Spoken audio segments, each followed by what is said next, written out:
Hi, in this short video, I'm going to introduce our work at CVPR2024. MLP can be a good transformer learner. Vision transformer is becoming dominant for vision tasks, and it is believed that self-attention mechanism is the key to its success. Here, we are going to do further in-depth analysis of the corresponding information in self-attention layers of a given transformer architecture.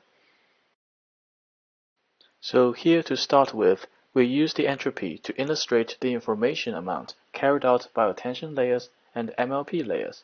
In general, we made two findings.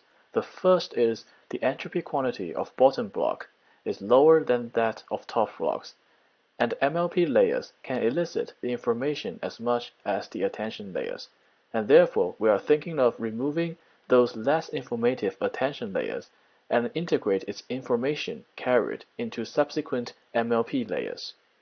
So, which attention layers should be removed? Probably, it is natural to perform on the consecutive bottom blocks, since they carry out less information, as the figure shown in the previous slide. However, we found that such a strategy can potentially neglect the interaction among different layers. For instance, in the figure here, we randomly mask 1 to 5 attention layers on a pre-trained model and repeated this process multiple times.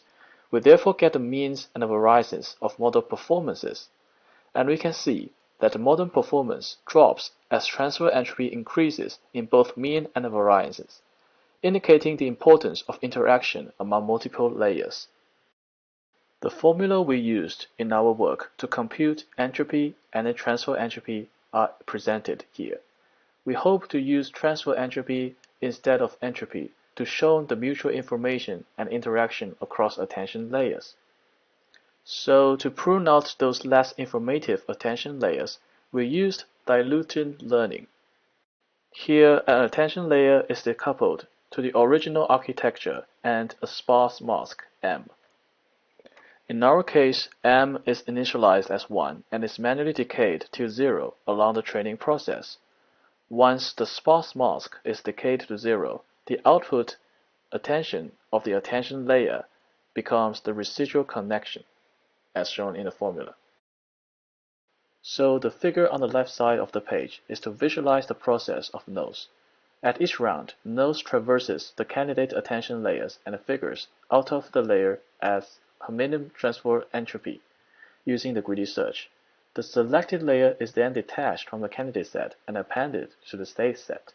So in the figure here, we removed 5 attention layers of a DEIT, which is layers 3, layer 1, layer 6, layer 4, and layer 0. We evaluated our newly gained model performances on ImageNet 1K and report the performance, throughput, and memory bound. We compared our results with other methods. Since our method unloads the attention layer, it has a considerable reduction in the model size. Consequently, our model consumes less memory and eliminates the issue of memory bound, improving more than 20% working load compared to other methods. Given these results, our method can boost both the throughput and memory bound, bringing the best of the two worlds, while does not have significant performance compromise. Our work proposes that the attention layers with low entropy quantity can be integrated to their subsequent MLP layers. Consequently, the MLP layers are expected to be more expressive in order to compensate for the reduction of attention layers. We investigate this properly by comparing the entropy quantity of MLP layers at the pruned index, as shown in this figure. We measure the entropy of the corresponding MLP layers in ImageNet 1K. The results in figure shows that the MLP layers of our method can surpass the original DEIT base model in terms of the entropy metric by a large margin, evidencing that they are more informative. So that's why we titled our work as MLP can be a good transformer learner. Thank you for your listening.